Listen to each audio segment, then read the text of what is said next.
Abril de 1945. No coração da Prússia Oriental, uma cidade de 700 anos se prepara para morrer. Königsberg não é uma aldeia nem um posto de fronteira. É o berço de Immanuel Kant, a sede de uma universidade fundada em 1544, o símbolo do poder prussiano desde que os cavaleiros teutônicos ergueram seu primeiro castelo junto ao rio Pregel em 1255. Em abril de 1945, é também algo mais simples e mais terrível. Uma fortaleza cercada, com mais de 100.000 soldados alemães dentro e um exército soviético de várias centenas de milhares, decidido a esmagá-la em questão de dias. Quando o assalto terminar, a cidade que deu nome a uma das capitais filosóficas da Europa terá deixado de existir sob esse nome.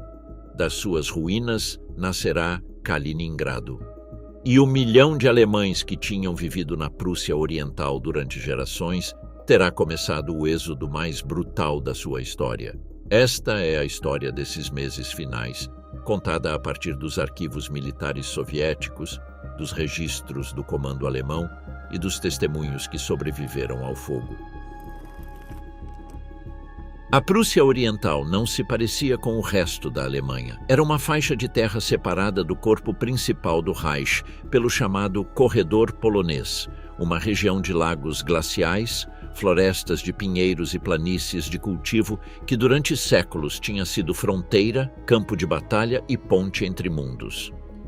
Os cavaleiros teutônicos a conquistaram no século XIII para cristianizar as tribos bálticas que a habitavam. Dessa conquista nasceu o Ducado da Prússia, e desse ducado, com o tempo, o reino que terminaria unificando a Alemanha sob a casa de Hohenzollern. Königsberg foi sua capital espiritual desde o princípio. Fundada em 1255 e nomeada em homenagem ao rei Otakar II da Boêmia, cresceu junto à foz do rio Pregel, em um porto natural que a conectava com o Mar Báltico. No século XIX, era uma das grandes cidades universitárias da Europa Central, com uma população que rondava os 300.000 habitantes às vésperas da Segunda Guerra Mundial. Tinha um castelo real, uma catedral gótica de tijolo vermelho construída no século XIV e um centro antigo de ruas estreitas que combinava a arquitetura medieval com o urbanismo prussiano do século XIX. A região inteira vivia, em 1939, de uma economia agrícola e pecuária pontilhada por pequenas indústrias. Não era uma zona rica comparada com o Ruhr ou a Saxônia, mas tinha algo que o resto da Alemanha valorizava como símbolo. Era o berço histórico do militarismo prussiano, a terra dos Junkers, a aristocracia latifundiária que tinha produzido gerações de oficiais para o exército alemão. Para Hitler, perder a Prússia Oriental não era apenas perder território. Era perder a própria origem do poder que dizia representar. Até 1944, Königsberg viveu a guerra à distância. As tropas alemãs combatiam no leste, no oeste, no norte da África, na Itália, mas a cidade continuava funcionando com a rotina de um centro universitário e comercial de primeira ordem. A Albertina, a universidade fundada pelo Duque Alberto da Prússia em 1544 e que, no século XVII, já atraía estudantes de toda a Europa protestante, continuava dando aulas em suas faculdades de teologia, filosofia e medicina. Os cafés do centro permaneciam abertos. O zoológico, estabelecido em 1896 e conhecido por ser um dos mais completos da Alemanha Oriental, continuava recebendo famílias aos domingos. A cidade tinha bondes elétricos, um sistema de portos sobre o rio Pregel, conectado diretamente ao Mar Báltico através do canal marítimo construído entre 1890 e 1901 e uma infraestrutura portuária que processava anualmente milhões de toneladas de mercadorias antes que a guerra alterasse as rotas comerciais. A população de Königsberg alcançava aproximadamente 360.000 habitantes em 1939, distribuídos em uma área urbana que havia se expandido consideravelmente durante o período entre guerras, mediante a incorporação de municípios periféricos. Era uma cidade de classe média e alta educada, com uma tradição universitária que remontava a 400 anos e que havia produzido, além de Kant, figuras como o astrônomo Friedrich Bessel, que do observatório da cidade calculou pela primeira vez, em 1838, a distância até uma estrela além do sistema solar. O matemático David Hilbert havia nascido nas proximidades, em Wehlau, em 1862, e havia estudado na Albertina antes de se tornar um dos matemáticos mais influentes da história. Essa tradição intelectual não era um adorno. Era parte da identidade com que a cidade pensava a si mesma, diferenciada do resto da Prússia Oriental por sua vocação urbana e acadêmica. A cidade havia dado ao mundo nomes que transcendiam a Prússia. Immanuel Kant, que nasceu em 22 de abril de 1724 no bairro de Fordhof, filho de um correeiro imigrante de origem escocesa chamado Johann Georg Kant, viveu e morreu em Königsberg sem jamais se afastar dela, com exceção de seus anos como tutor rural nos arredores da cidade. Está enterrado junto ao muro norte da catedral, sob uma lápide simples que seus concidadãos cuidaram durante gerações e que se tornou, com o tempo, um dos locais de peregrinação intelectual mais visitados da Europa setentrional. O compositor E.T.A. Hoffmann, nascido em Königsberg em 1776 e conhecido tanto por seus contos fantásticos quanto por sua ópera Undine, fazia parte da mesma tradição cultural que fazia da cidade algo mais do que um centro administrativo e militar. A artista Käthe Kollwitz, nascida em 1867 na própria cidade, havia passado sua vida adulta em Berlim, mas suas gravuras sobre o luto das mães alemãs, que perdiam filhos na Primeira Guerra Mundial, haviam se tornado ícones que a própria cidade reconhecia como seus. Essa ilusão de distância em relação à guerra se rompeu em 2 noites de agosto de 1944. A Real Força Aérea Britânica lançou 2 bombardeios massivos sobre o centro histórico de Königsberg em 26 e 29 de agosto, nos quais participaram mais de 174 aeronaves na primeira incursão e um número similar na segunda. O resultado foi devastador para o centro antigo medieval. O Castelo Real, cuja construção mais antiga datava do século XIII, e que havia abrigado a coroação do primeiro rei da Prússia em 1701, ficou gravemente danificado e perdeu quase por completo seus interiores. A catedral gótica do século XIV, onde estava o túmulo de Kant, sofreu danos estruturais severos. Dezenas de milhares de cidadãos perderam suas residências em 2 noites. Segundo os registros alemães, os 2 ataques causaram a morte de vários milhares de civis e destruíram entre 30% e 40% do parque imobiliário do centro histórico, convertendo boa parte das ruas medievais em campos de destroços que continuavam sem ser limpos quando o assalto soviético chegou meses depois. Foram esses bombardeios que empurraram a primeira onda de evacuação voluntária de famílias de classe média com recursos para se mudar para o oeste. Quem tinha parentes no interior da Alemanha, meios econômicos para custear a viagem ou discernimento suficiente para ler entre as linhas dos relatórios de guerra, começou a partir no outono de 1944. Os que ficaram, fosse por apego, por falta de recursos, por fé na propaganda oficial ou pela proibição tácita das autoridades locais de falar abertamente sobre evacuação para não prejudicar o moral, se encontrariam meses depois encurralados em uma cidade que o regime havia convertido em fortaleza e da qual já não havia saída ordenada possível. Para o verão de 1944, o Exército Vermelho tinha recuperado praticamente todo o território soviético ocupado pela Alemanha desde junho de 1941. A Operação Bagration lançada em 23 de junho desse ano contra o grupo de exércitos centro-alemão, tinha destruído em questão de semanas a maior agrupação de forças terrestres que a Alemanha mantinha na frente oriental, eliminando 28 das 34 divisões alemãs implicadas e causando em torno de 500.000 de baixas entre mortos, feridos e prisioneiros.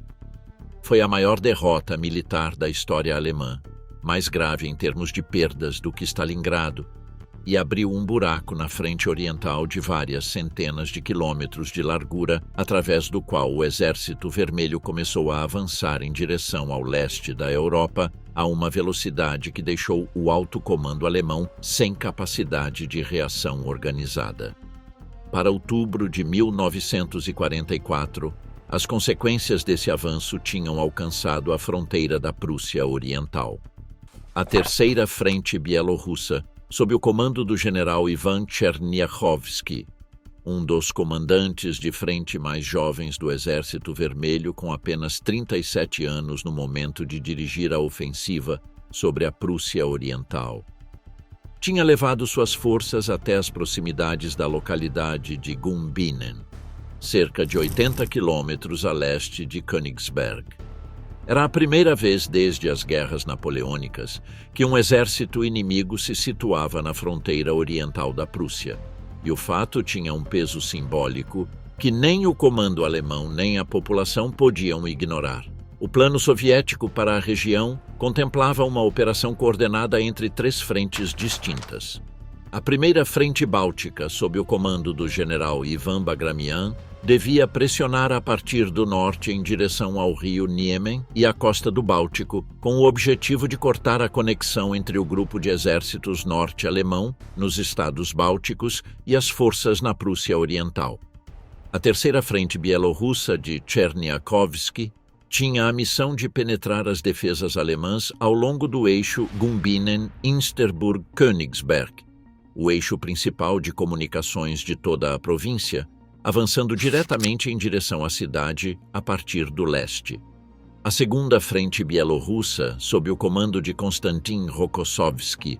o comandante que tinha dirigido o cerco de Stalingrado a partir do norte, devia envolver a Prússia Oriental a partir do sul e cortar a conexão terrestre entre a província e o resto da Alemanha, protegendo ao mesmo tempo o flanco sul do avanço principal que Georgy Zhukov dirigia em direção a Berlim a partir da Polônia. Era, desde sua concepção, uma operação projetada não apenas para conquistar a província, mas para isolá-la completamente, convertendo seus defensores em um cerco sem possibilidade de retirada.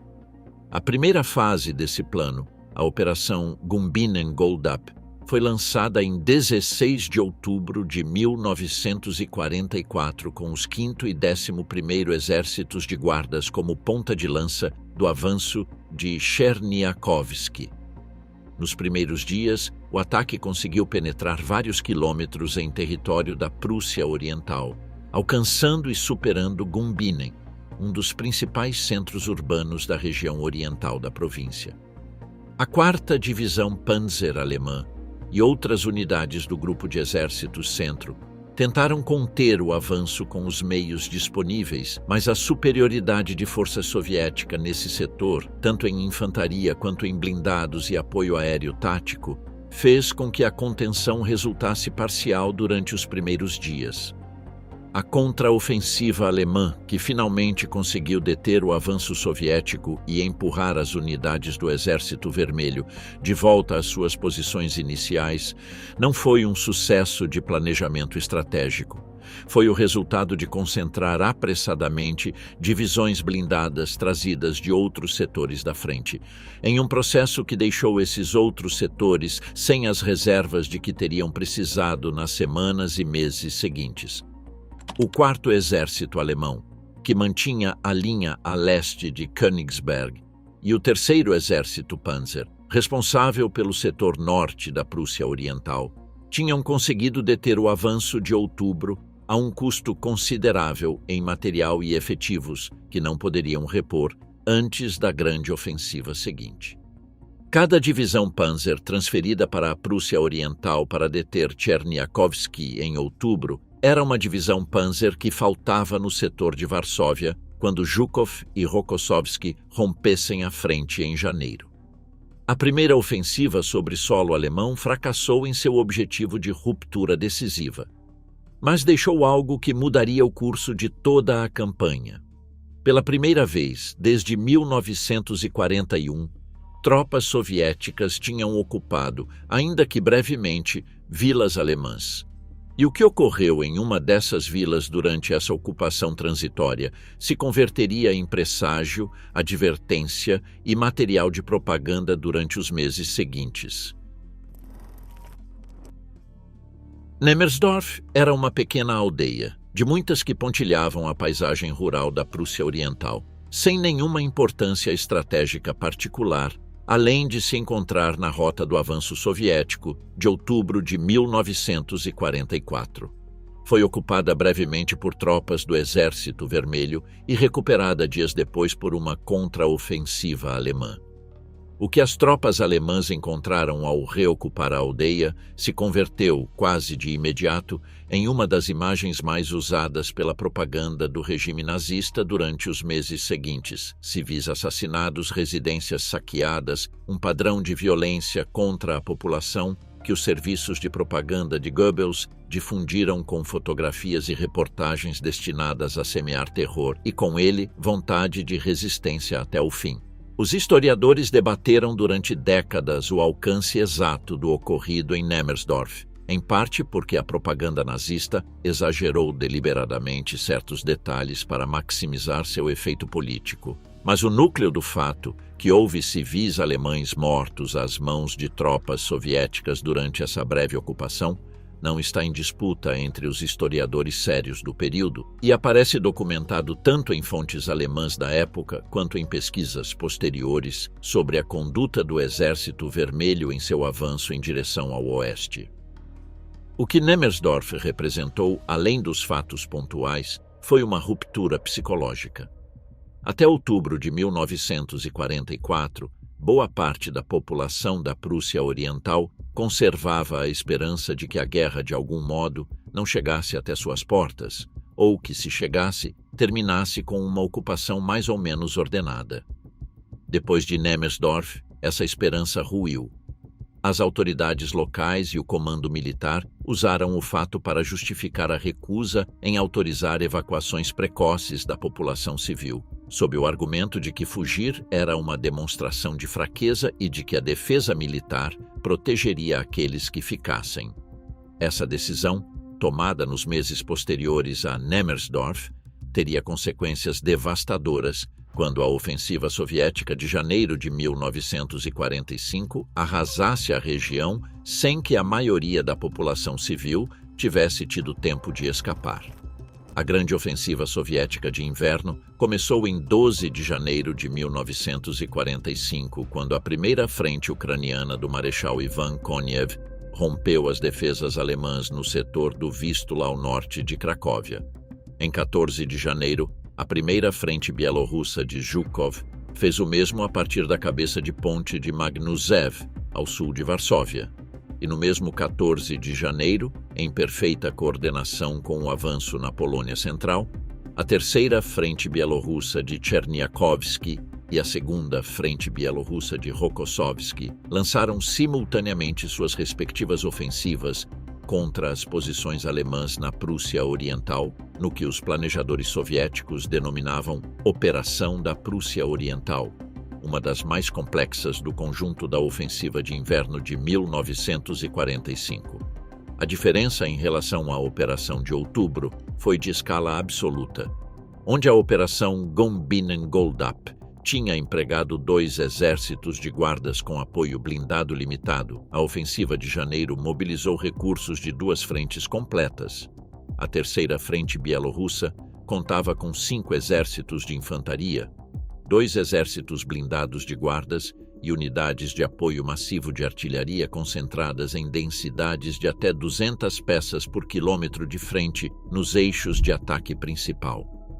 A segunda frente bielorrussa, que devia executar o movimento envolvente a partir do sul, dispunha de meios equivalentes e de uma superioridade em blindados sobre as forças alemãs que enfrentava que os próprios registros alemães da época cifram em proporções de 5 ou 6 para 1 nos setores de ruptura. O 4º Exército Alemão, que mantinha as posições a leste de Königsberg sob o comando do general Friedrich Rossbach, sofreu nas primeiras horas do ataque de 14 de janeiro perdas que desorganizaram suas linhas de comunicação e puseram em questão a coerência de toda a sua disposição defensiva. Rossbach ordenou a retirada em direção ao oeste em uma tentativa de evitar o envolvimento, uma decisão que contradizia as ordens diretas de Hitler de resistir nas posições atribuídas e que desencadearia posteriormente sua destituição do comando.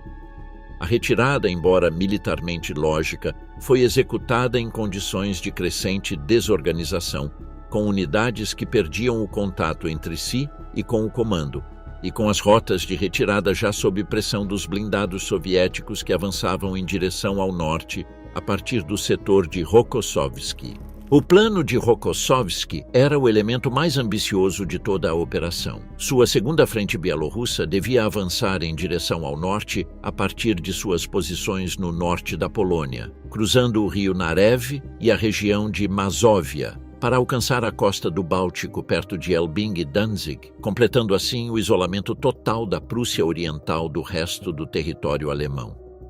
Era um movimento envolvente de proporções que a história militar compara com as grandes manobras de Hannibal ou Schlieffen e que na prática foi executado com uma velocidade que superou inclusive as previsões mais otimistas do próprio Estado-Maior soviético. Para 26 de janeiro de 1945, apenas 12 dias após o início da ofensiva, as unidades avançadas da Segunda Frente Bielorrussa alcançaram a costa do Báltico no setor de Elbing. A Prússia Oriental ficava completamente separada por terra do resto do Reich. O 3º Exército Panzer Alemão, sob o comando do general Erhard Haus, que tinha tentado manter uma linha de defesa coerente ao norte do setor de ruptura de Rokossovski, ficou desta maneira cercado junto com o grosso do 4º Exército em um cerco que abrangia todo o território da Prússia Oriental a leste da nova linha soviética. As opções disponíveis para estes exércitos reduziam-se a 3. Tentar romper o cerco em direção ao oeste, em um ataque que requeria concentrar forças que já não estavam disponíveis, recuar em direção a Königsberg e as posições costeiras com a esperança de evacuar eventualmente por mar, ou resistir em posição até que uma ofensiva alemã de alívio, que ninguém no comando alemão tinha já meios para organizar, conseguisse reestabelecer a ligação terrestre. Na prática, a primeira opção desapareceu em questão de dias, e a combinação da segunda e da terceira impôs-se por padrão sobre todos os comandos alemães encurralados na região, independentemente do que pensassem sobre suas possibilidades reais de sucesso. A velocidade do colapso atingiu também a administração civil da província. O Gauleiter Erich Koch, que durante meses tinha bloqueado ou atrasado as ordens de evacuação civil, argumentando que permiti-las prejudicaria a moral da retaguarda e equivaleria a reconhecer que a situação militar era desesperada,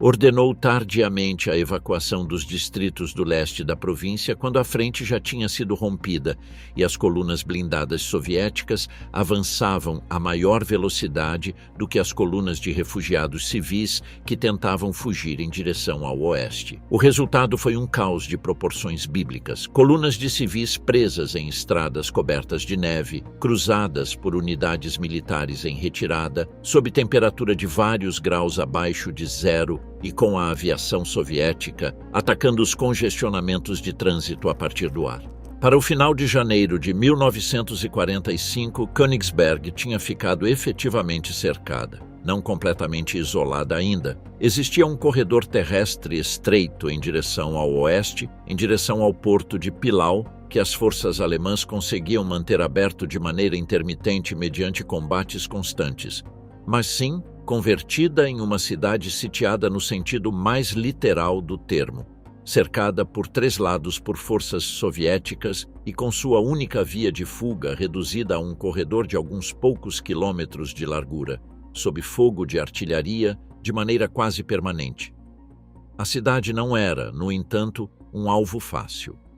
Desde o século XIX, os planejadores militares prussianos tinham construído ao redor de Königsberg um sistema defensivo concebido para resistir precisamente a um cerco prolongado. 15 fortes de tijolo e concreto armado, dispostos em um anel exterior a vários quilômetros do centro urbano, cada um projetado para sustentar guarnições de várias centenas de homens com artilharia própria. A esse primeiro anel somava-se um segundo cinturão de fortificações, mais próximo ao núcleo urbano, construído e modernizado durante o período entre guerras com bunkers de concreto armado capazes de resistir ao fogo de artilharia de campanha. O comando da praça coube ao general de infantaria Otto Lasch, um oficial de carreira que tinha servido na frente oriental desde o início da campanha contra a União Soviética em 1941. Lasch herdou uma guarnição composta pelos restos de várias divisões dizimadas nos combates de janeiro, reforçadas com unidades da Volkssturm, a milícia popular formada em outubro de 1944 por ordem direta de Hitler, que recrutava homens entre os 16 e os 60 anos não aptos ou não mobilizados previamente para o serviço militar regular, e com pessoal administrativo e policial reconvertido apressadamente em tropas de combate. A qualidade destas forças era enormemente desigual. Enquanto algumas unidades regulares do exército mantinham disciplina e capacidade de combate apesar do desgaste, os batalhões da Volkssturm estavam formados em boa parte por adolescentes sem treinamento militar sério e por homens de meia idade ou mais velhos, muitos deles veteranos da Primeira Guerra Mundial que levavam mais de 2 décadas sem empunhar uma arma. O armamento disponível para estas unidades era igualmente precário. Rifles obsoletos, escassez crônica de munição e, em alguns casos, segundo registros da época, unidades enviadas à frente com apenas o treinamento mínimo para carregar e disparar suas armas. A esta força militar heterogênea, somava-se uma população civil que, apesar das ordens de evacuação emitidas semanas antes, continuava contando com centenas de milhares de pessoas dentro da cidade para quando o cerco se fechou por completo. Muitos não tinham conseguido partir a tempo. Outros tinham se recusado a fazê-lo, fosse pela propaganda oficial que prometia que a cidade resistiria, fosse pela simples impossibilidade logística de mover tanta gente com os meios de transporte disponíveis em pleno inverno. Joseph Goebbels tinha concebido Kohlberg como a peça central da campanha propagandística destinada a preparar psicologicamente os alemães para a fase final da guerra. O projeto começou em 1942, quando a guerra ainda podia ser apresentada como uma série de vitórias, e o filme terminou de ser rodado em 1944, com a frente oriental já desmoronando em direção ao oeste. Dirigido por Veit Harlan, o mesmo realizador que tinha filmado o filme antissemita Jud Süß em 1940, Kohlberg foi a produção mais cara do cinema alemão até esse momento. Custou mais de 8 milhões de Reichsmarks, empregou como extras milhares de soldados da Wehrmacht convocados da frente, em um gesto de prioridades que diz muito sobre a lógica do regime em suas últimas horas, e rodou sequências de batalha em exteriores reais, com efetivos militares e equipamento que, em janeiro de 1945, teriam sido infinitamente mais úteis na frente oriental do que em um estúdio de cinema. A história que o filme narra baseia-se em fatos reais. Em 1806 e 1807, enquanto o exército prussiano de Frederico Guilherme III era destruído por Napoleão nas batalhas de Jena e Auerstedt, a cidade-fortaleza de Kohlberg, na costa pomerana do Báltico, resistiu a um cerco prolongado das forças francesas. A defesa foi liderada pelo tenente-coronel August von Gneisenau, o oficial regular que comandava a guarnição, em combinação com o burgomestre local Joachim Nettelbeck, que organizou a participação da população civil na defesa. A cidade aguentou até que os tratados de paz puseram fim formalmente ao conflito, e sua resistência foi usada durante décadas pela historiografia prussiana como exemplo do valor cívico e militar alemão frente à opressão napoleônica. O filme de Harlan apresenta esta história com todos os recursos do cinema de propaganda da época.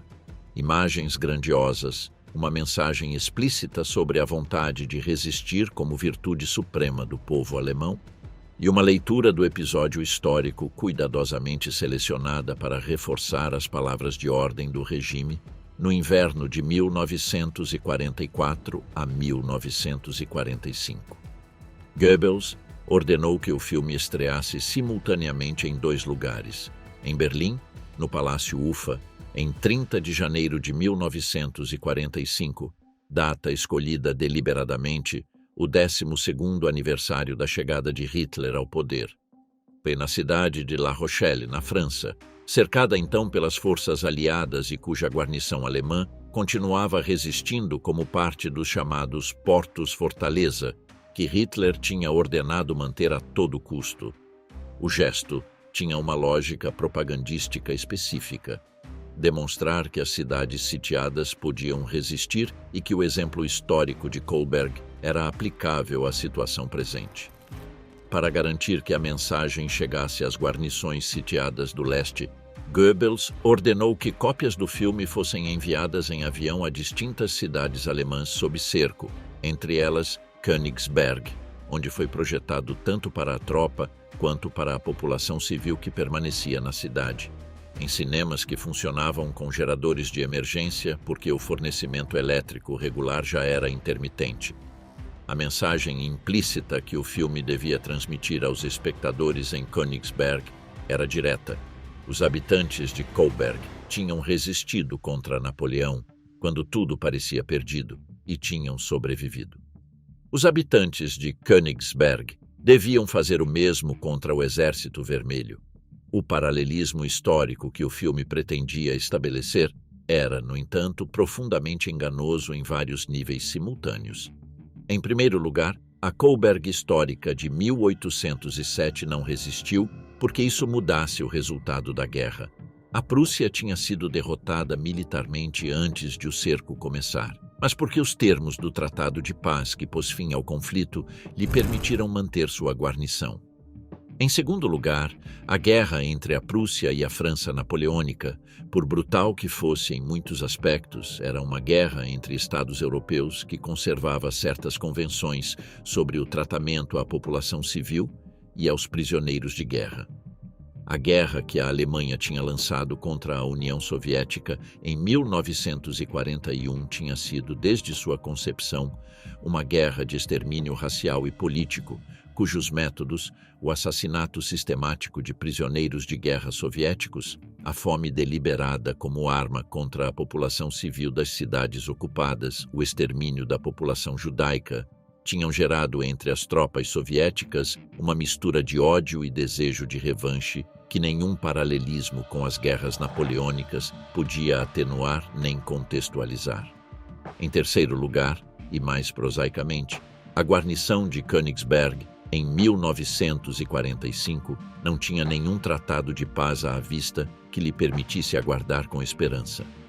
A única coisa que esperava do outro lado do assalto final era a derrota incondicional. Para os habitantes que permaneceram em Königsberg durante o inverno e a primavera de 1945, a vida cotidiana transformou-se em questão de semanas em algo irreconhecível em relação ao que tinha sido apenas meses antes. O fornecimento de alimentos, já submetido ao racionamento estrito que o regime tinha imposto na Alemanha desde os primeiros anos da guerra, tornou-se crítico uma vez que o cerco soviético cortou a maioria das rotas de abastecimento. As rações oficiais, que no melhor momento do período de cerco podiam incluir uma quantidade mínima de pão e conservas distribuídas através dos pontos de abastecimento organizados pelas autoridades militares, reduziram-se progressivamente à medida que as semanas passavam, e o reabastecimento por via aérea resultava insuficiente para uma cidade com dezenas de milhares de bocas para alimentar. O médico Hans Graf von Lehndorff que exerceu nos hospitais de Königsberg durante o cerco e deixou um diário detalhado desses meses publicado décadas depois, descreve em suas anotações o surgimento progressivo dos sintomas da desnutrição entre a população civil, especialmente nos segmentos mais vulneráveis, as crianças pequenas e os idosos, para quem as rações disponíveis eram insuficientes para manter um mínimo nutricional aceitável. Os hospitais da cidade operavam sob uma pressão que superava qualquer previsão de planejamento sanitário para uma situação de cerco. O principal hospital civil de Königsberg, junto com vários hospitais militares improvisados em edifícios requisitados, recebia baixas militares e feridos civis em uma proporção que multiplicava várias vezes sua capacidade nominal, enquanto os mantimentos médicos, anestesia, antissépticos, ataduras, instrumental cirúrgico, esgotavam-se progressivamente sem possibilidade de reabastecimento. Lehndorff descreve em seus diários intervenções cirúrgicas realizadas com anestesia insuficiente porque não havia mais disponível, amputações praticadas em condições de asepsia muito abaixo do mínimo necessário, e salas onde os feridos ocupavam cada centímetro de espaço horizontal disponível, incluídos os corredores e as escadas. Há nesse diário uma anotação particularmente reveladora das condições sanitárias do período. Descreve como os médicos tinham que tomar decisões de triagem que, em tempos normais, teriam sido impensáveis, descartando a atenção a feridos cujas lesões se consideravam demasiado graves para justificar o uso dos escassos recursos disponíveis em uma situação onde outros pacientes com lesões menores tinham mais probabilidades de sobreviver. A energia elétrica funcionava de maneira cada vez mais irregular, dependente de geradores de emergência que consumiam combustível em um momento em que todo o combustível disponível era prioritário para uso militar. Em boa parte da cidade, o fornecimento de água corrente deixou de ser confiável à medida que a infraestrutura de bombeamento sofreu os danos acumulados de meses de bombardeios. O aquecimento em um inverno que os registros meteorológicos da época descrevem como particularmente severo, com temperaturas que baixavam frequentemente dos 10 graus abaixo de zero, dependia do carvão e da lenha disponíveis em cada edifício. E para muitos residentes, significou na prática concentrar-se em um ou dois cômodos do andar mais baixo do edifício, fechando o resto para conservar o calor mínimo gerado por um pequeno aquecedor de emergência.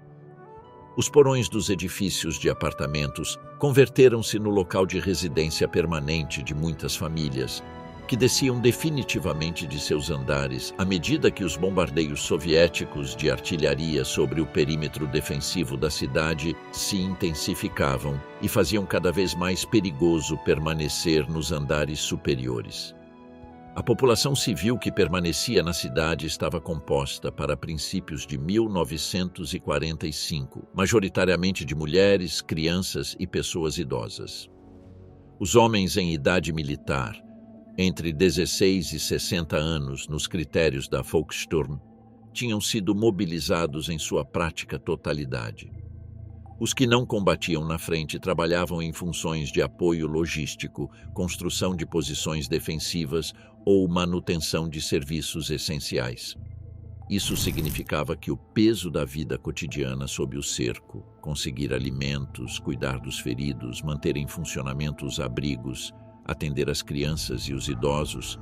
caía quase exclusivamente sobre as mulheres adultas da cidade, em condições que não tinham nenhum precedente na experiência de vida de nenhuma delas. O governo local, encabeçado pelo Gauleiter Erich Koch, manteve durante semanas uma política de comunicação pública que não se correspondia com a realidade militar. Koch tinha governado a Prússia Oriental com mão dura, desde sua nomeação em 1933, aplicando as políticas do regime com uma rigidez que seus próprios subordinados descreviam como extrema, inclusive para os padrões do nazismo. Durante os meses de cerco, seus comunicados oficiais combinavam as exortações à resistência com a promessa implícita de que a situação militar melhoraria, que os reforços chegariam, que o Führer não abandonaria a Prússia Oriental.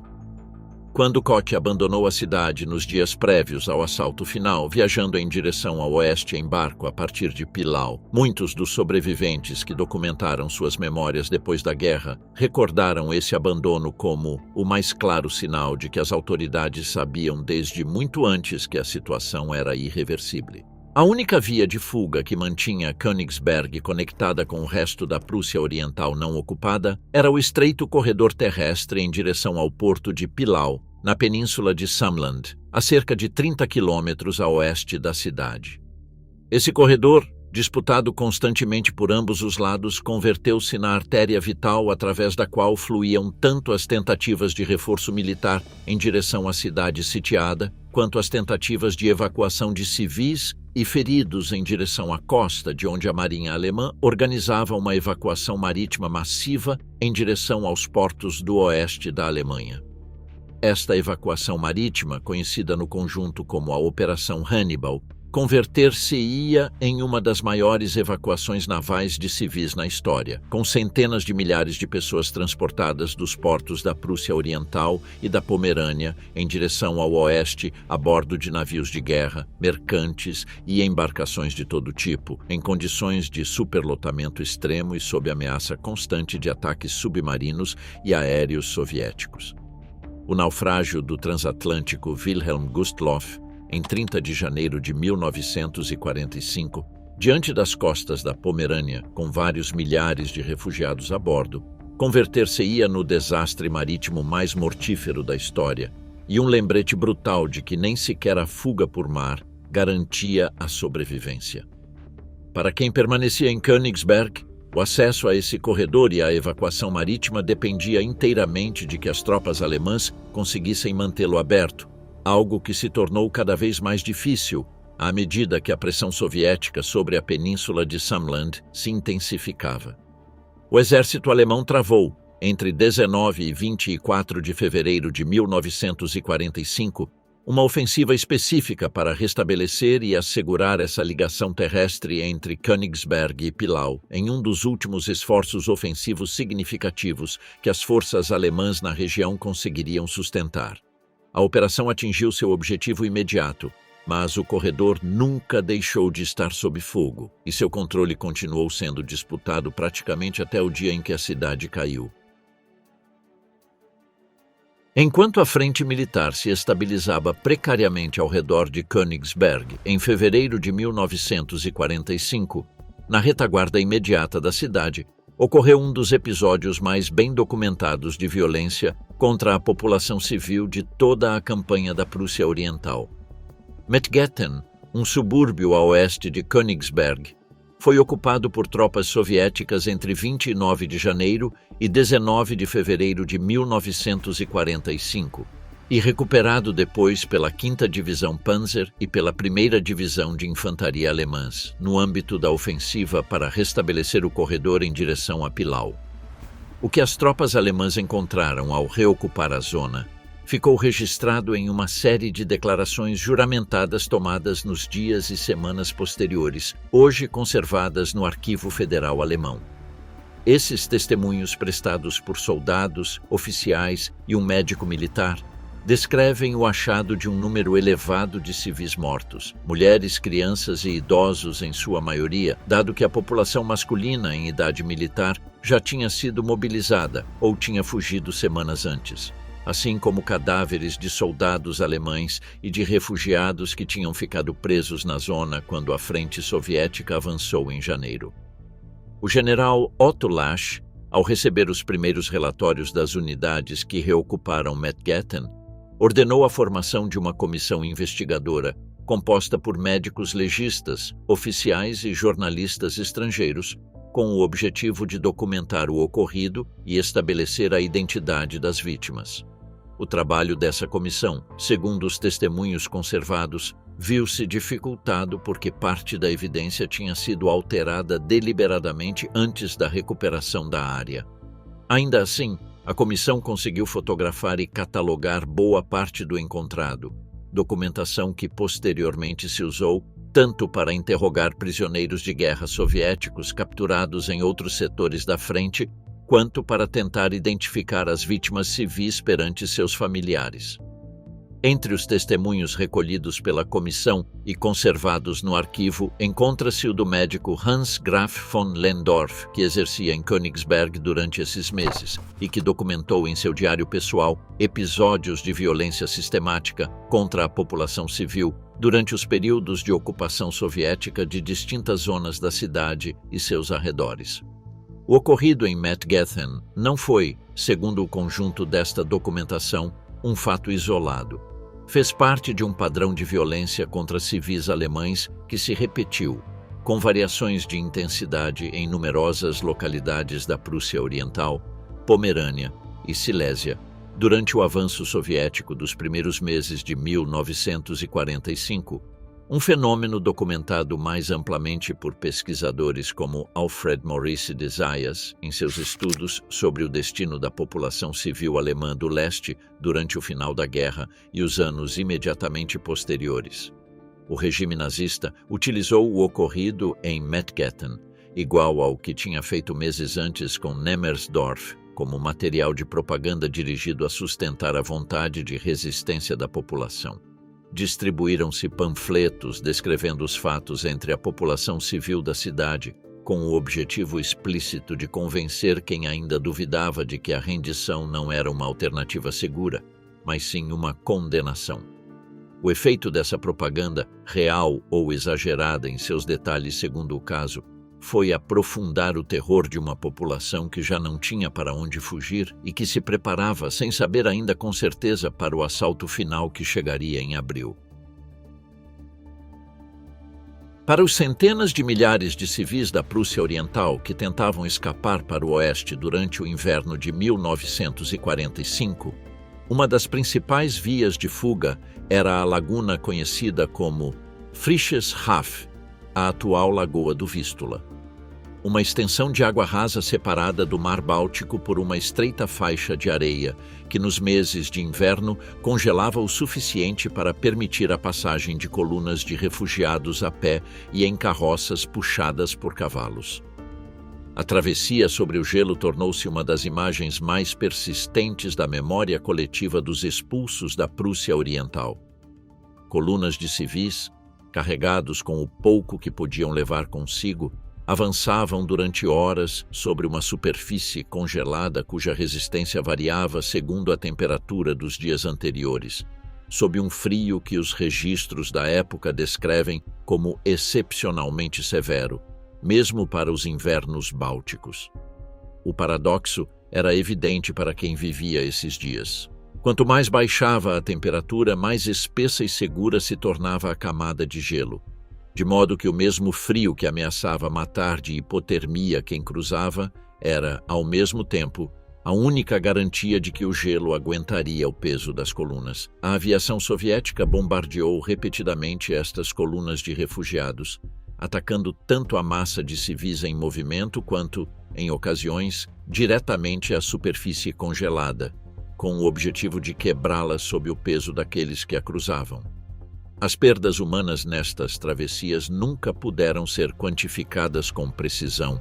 dada a natureza caótica do êxodo e a impossibilidade de levar um registro sistemático de quem tentava a travessia, mas as estimativas históricas coincidem em que milhares de pessoas morreram na tentativa, fosse afogadas quando o gelo cedia sob o peso das carroças, congeladas durante a marcha, ou vítimas diretas dos ataques aéreos. Quem conseguia completar a travessia chegava à estreita faixa de terra que separava a laguna do mar aberto, de onde tentavam continuar para o oeste, fosse a pé ao longo da costa ou esperando a possibilidade de embarcar em algum dos navios que participavam da evacuação marítima organizada a partir dos portos da região. Para muitos, no entanto, esse trecho final da viagem se convertia em um novo teste de resistência, em colunas que avançavam durante dias sob temperaturas abaixo de zero, com escassez de alimento e sem garantia alguma de que o porto para o qual se dirigiam continuasse acessível quando chegassem. Para finais de março de 1945, Königsberg levava semanas em uma calma relativa que todos os envolvidos sabiam artificial. O comando soviético, com seus recursos principais comprometidos na ofensiva sobre Berlim que Zhukov e Konev preparavam na Polônia, havia mantido a cidade sob cerco sem lançar ainda o ataque final, aproveitando o tempo para concentrar a artilharia e a aviação necessárias para garantir uma vitória rápida quando chegasse o momento. O marechal Alexander Vasilevsky, que havia assumido o comando da Terceira Frente Bielorrussa em 20 de fevereiro de 1945, após a morte de Cherniakovsky, dirigia essa preparação com a meticulosidade que caracterizava um dos chefes militares soviéticos mais respeitados do período. Vasilevsky havia sido o principal planejador da Operação Urano, o cerco de Stalingrado em novembro de 1942, e de outras operações complexas da Frente Oriental, e aplicou ao assalto a Königsberg a mesma abordagem metodológica que havia caracterizado seu trabalho durante toda a guerra: preparação extensiva, coordenação detalhada entre armas e velocidade de execução uma vez iniciado o ataque. Os recursos reunidos para o assalto final são indicativos da prioridade que o comando soviético otorgava à redução rápida da cidade. Segundo os registros históricos da operação, Vasilevsky concentrou para o ataque mais de 137 mil soldados de infantaria, 2.300 peças de artilharia e morteiros, 538 tanques e canhões autopropulsados e mais de 500 aviões de combate de distintos tipos distribuídos entre bombardeiros táticos, caça-bombardeiros e caças de escolta. O conjunto representava uma proporção de forças que as análises militares posteriores situam entre 4 e 5 vezes superior em efetivos e entre 8 e 10 vezes superior em artilharia à guarnição alemã disponível para a defesa. Não era uma força projetada para um assalto prolongado. Era uma força projetada para esmagar as defesas da cidade no menor tempo possível e com o mínimo de baixas soviéticas. A preparação do terreno incluiu semanas de reconhecimento aéreo intensivo sobre as posições defensivas da guarnição alemã. A fotografia aérea, combinada com a informação obtida dos prisioneiros capturados durante os combates prévios e de desertores que haviam cruzado as linhas nos últimos dias do cerco,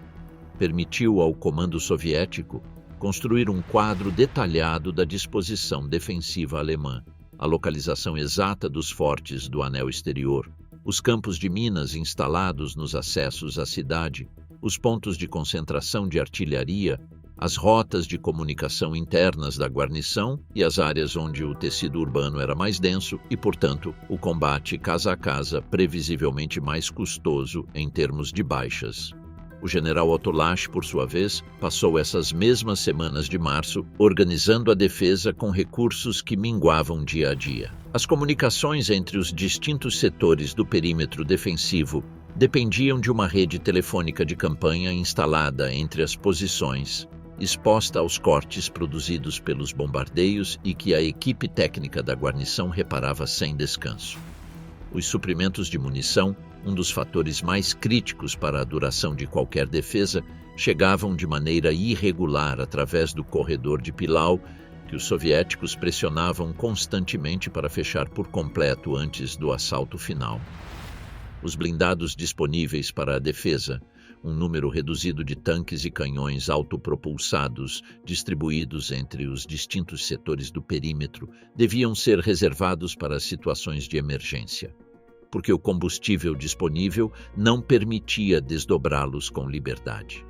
As conversas do general Lasch com seu Estado-Maior durante essas semanas finais, reconstruídas parcialmente a partir das memórias que o próprio Lasch escreveu depois da guerra, a partir de sua condição de prisioneiro soviético e que publicou em 1958 com o título Sofio Königsberg, refletem a consciência clara que tinha da impossibilidade de resistir indefinidamente contra uma força da magnitude que o reconhecimento indicava que se acumulava frente às suas posições.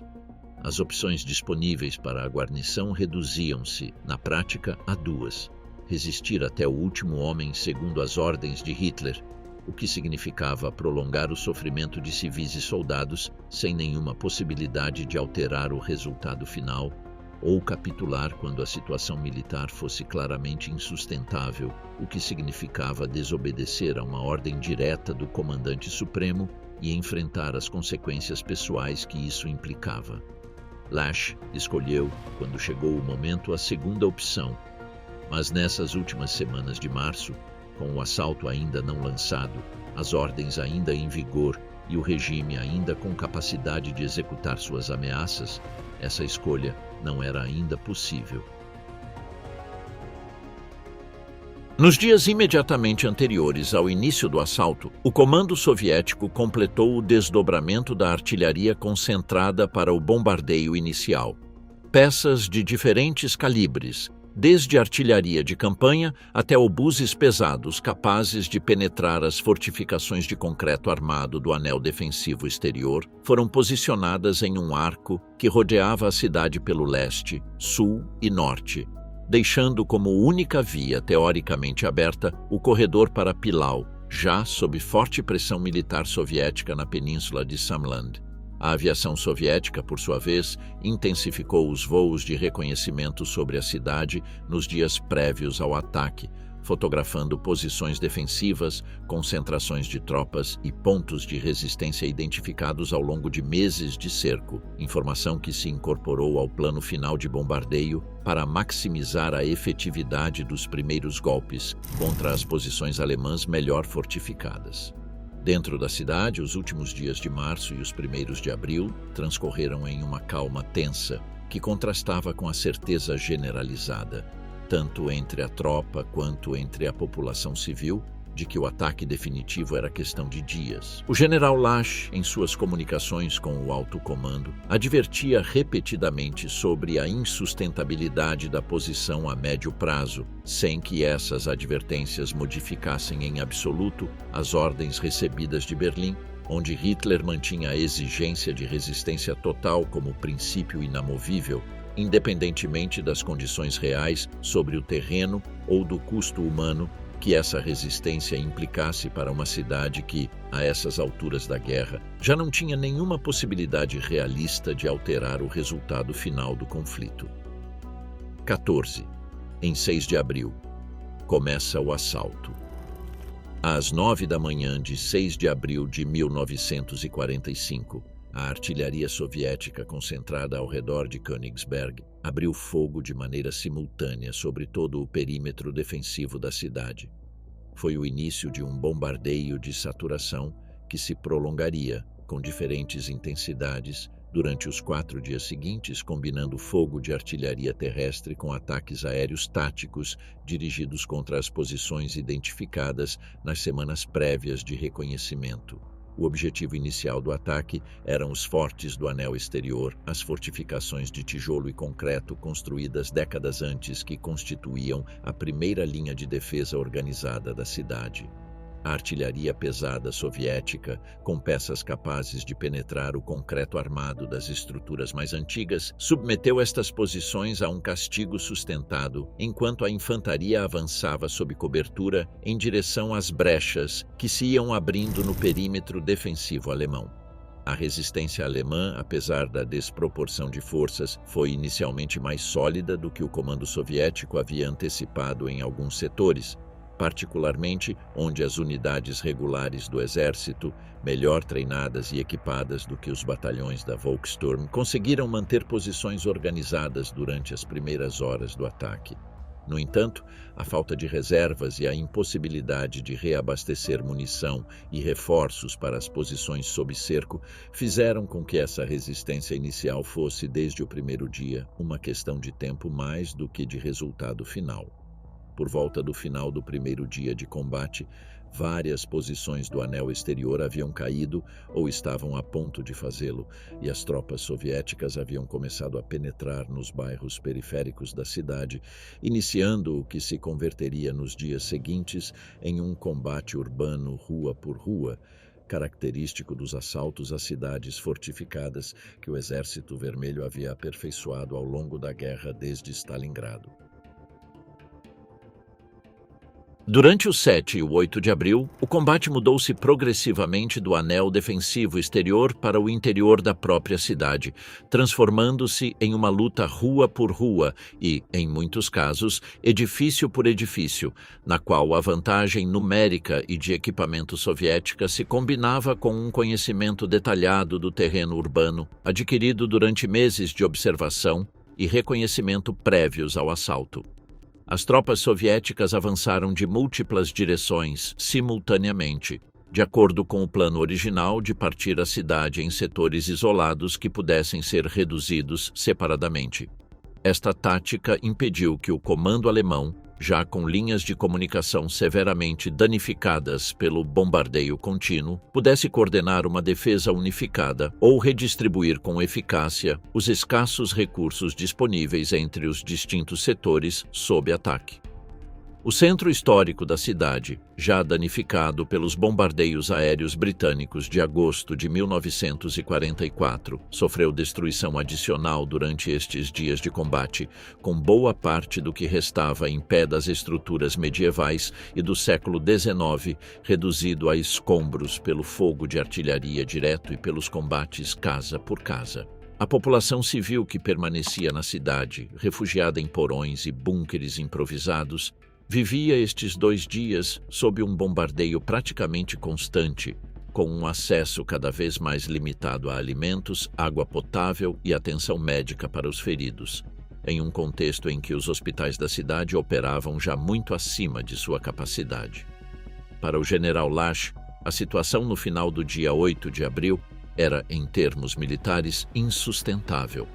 A guarnição havia sofrido baixas massivas durante os 3 dias de combate. As posições defensivas haviam sido reduzidas a uma fração do perímetro original, e as comunicações entre os distintos setores da cidade mal funcionavam. Apesar disso, as ordens recebidas do alto comando seguiam exigindo resistência sem capitulação, deixando Lasch diante de uma decisão que teria de tomar nas horas seguintes, em aberta contradição com as diretrizes explícitas de Hitler.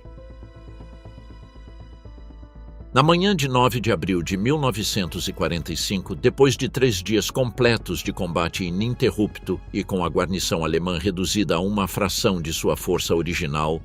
o general Otto Lasch tomou a decisão de render a praça de Königsberg, comunicando formalmente a capitulação ao comando soviético nas horas seguintes. Foi uma decisão tomada contra as ordens diretas de Hitler, que havia exigido resistência até o último homem, e que o próprio Lasch sabia que teria consequências pessoais graves. As cifras de baixas da batalha, segundo o cálculo soviético divulgado na época, falavam de aproximadamente 32 mil soldados alemães mortos durante os combates finais, e um número consideravelmente maior de prisioneiros capturados, uma cifra que incluía tanto o pessoal militar regular quanto os integrantes das unidades da Volkssturm, que haviam combatido em condições de inferioridade quase total frente às forças soviéticas. As baixas civis, muito mais difíceis de quantificar com precisão dada a natureza caótica dos combates urbanos e a impossibilidade de manter registros sistemáticos em uma cidade sob cerco, somaram-se a um custo humano que a historiografia posterior nunca pôde estabelecer com exatidão absoluta, embora as estimativas disponíveis coincidam em que foi considerável.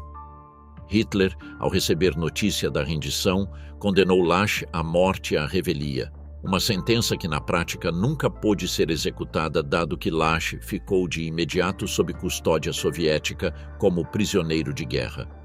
A reação de Hitler refletia a lógica do regime em suas últimas semanas de existência. A insistência na resistência total como princípio absoluto, independentemente de qualquer consideração militar racional ou do custo humano que essa insistência implicasse, uma lógica que se repetiria nas semanas seguintes em outras frentes enquanto o Terceiro Reich desmoronava definitivamente. A queda de Königsberg em 9 de abril não significou o fim imediato dos combates na região. Os restos do Terceiro Exército Panzer alemão, junto com outras unidades dispersas que haviam conseguido recuar para o oeste durante os dias do assalto à cidade, concentraram-se na península de Samland, a noroeste de Königsberg, onde mantiveram uma resistência organizada durante pouco mais de 2 semanas adicionais. O comando soviético, já com o controle de Königsberg consolidado, dirigiu seus recursos para a redução deste último bolsão de resistência alemã na Prússia Oriental,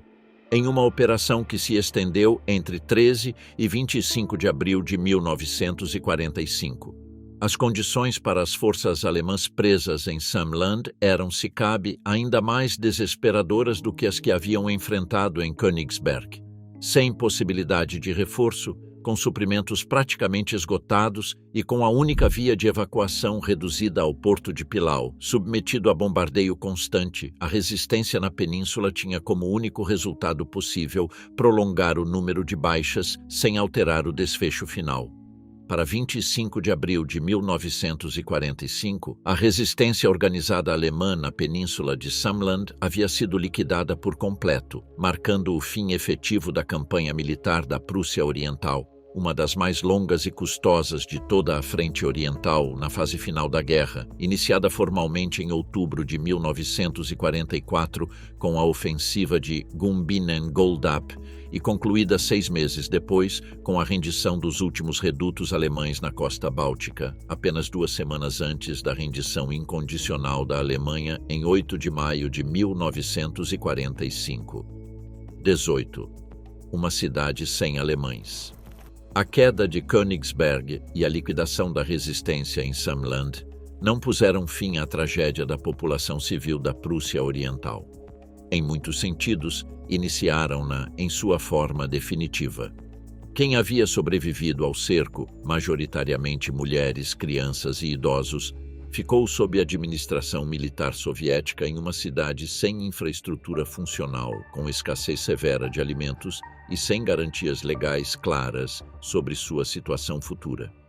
Os meses imediatamente posteriores à rendição foram, para boa parte dessa população, um período de sobrevivência precária no meio das ruínas do que havia sido sua cidade. A decisão sobre o destino final da Prússia Oriental havia sido tomada, na realidade, antes mesmo de que terminasse a guerra. Na Conferência de Alta, celebrada em fevereiro de 1945, enquanto os combates por Königsberg ainda não haviam começado, os líderes aliados, Stalin, Roosevelt e Churchill, haviam discutido já o deslocamento para o oeste da fronteira oriental da Polônia, o que implicava, como contrapartida, a anexação de território alemão a leste por parte da União Soviética e da Polônia. A Conferência de Potsdam, celebrada entre julho e agosto de 1945, já com a guerra terminada, confirmou e formalizou estas decisões. O norte da Prússia Oriental, com Königsberg incluída, passaria a fazer parte da União Soviética, enquanto o sul da província se integraria à Polônia. Essas decisões territoriais levavam implícita outra, igualmente determinante para o destino da população alemã da região: sua expulsão sistemática para o oeste. O que havia começado como um êxodo caótico e desesperado durante os meses finais da guerra, a fuga sobre o gelo do Friedrichshafen, a evacuação marítima da Operação Hannibal, as colunas de refugiados bombardeadas nas estradas da Prússia Oriental, converteu-se, nos anos seguintes, em uma política deliberada de transferência forçada de população, executada com diferentes graus de organização e violência segundo a região e o período, e que constituiu um dos maiores deslocamentos forçados de população da história europeia do século XX.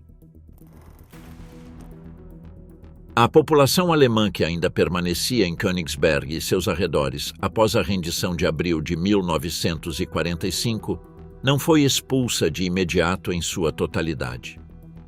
Durante os primeiros meses de administração soviética, uma parte dessa população foi retida para trabalhos de reconstrução e limpeza de escombros, em condições de vida extremamente duras, com escassez crônica de alimentos que provocou, segundo os registros disponíveis, um número considerável de mortes por fome e doença durante o inverno de 1945 a 1946, em uma cidade que mal contava com infraestrutura sanitária funcional. A mudança definitiva no status da cidade chegou em 1946, quando as autoridades soviéticas formalizaram sua anexação ao território da União Soviética e a rebatizaram oficialmente como Kaliningrado, em homenagem a Mikhail Kalinin, então presidente do Presídium do Soviete Supremo, falecido nesse mesmo ano.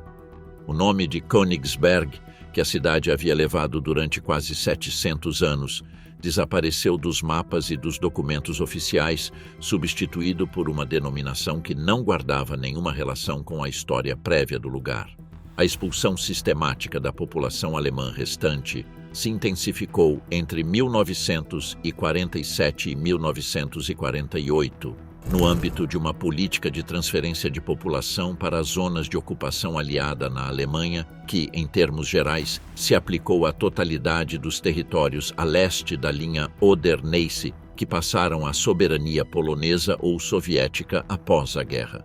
Para 1948, a prática totalidade da população alemã historicamente assentada no que havia sido a Prússia Oriental havia sido reassentada para o oeste, em muitos casos sob condições de extrema precariedade, enquanto a região era repovoada com colonos provenientes de distintas partes da União Soviética, particularmente da Rússia. A Kaliningrado que existe hoje é, nesse sentido, uma cidade construída sobre a ausência deliberada de seu passado alemão. O Castelo Real, danificado durante a guerra, mas ainda recuperável, foi demolido por ordem das autoridades soviéticas em 1968, em um gesto que muitos historiadores interpretam como uma tentativa explícita de apagar fisicamente qualquer vestígio visível da identidade prussiana da cidade. O túmulo de Immanuel Kant, no entanto, sobreviveu, preservado junto ao muro norte do que restava da catedral, convertido com o tempo em um dos poucos pontos de continuidade reconhecíveis entre a Königsberg que foi e a Kaliningrado que é hoje. 700 anos de história alemã na Prússia Oriental terminaram, em termos práticos, no curso de uns poucos meses entre o inverno de 1944 e o verão de 1948. A Batalha de Königsberg, com seus 4 dias de assalto final em abril de 1945, foi apenas o ponto culminante de uma campanha militar que se havia estendido durante meio ano e que, por sua vez, foi só o prelúdio de um processo de deslocamento forçado que redefiniu por completo o mapa étnico e político de uma região que durante séculos havia sido fronteira e ponte entre mundos. A cidade que deu ao mundo Immanuel Kant, que abrigou durante quase 400 anos uma das universidades mais importantes da Europa Central, que foi berço de filósofos, compositores e artistas, deixou de existir sob esse nome em 1945 e, com ela, desapareceu também, em grande medida, a comunidade humana que durante gerações a havia habitado, trabalhado e defendido. O que veio depois, o enclave militar soviético isolado do resto do território russo por Lituânia e Polônia, a Kaliningrado fechada ao mundo exterior durante boa parte da Guerra Fria, a região que hoje combina vestígios prussianos com a arquitetura soviética do pós-guerra, é, em última análise, a sombra longa desses dias de abril de 1945, quando uma das cidades mais antigas da Europa Central deixou de pertencer à história que a havia construído e passou a pertencer, de maneira irreversível, a outra completamente distinta.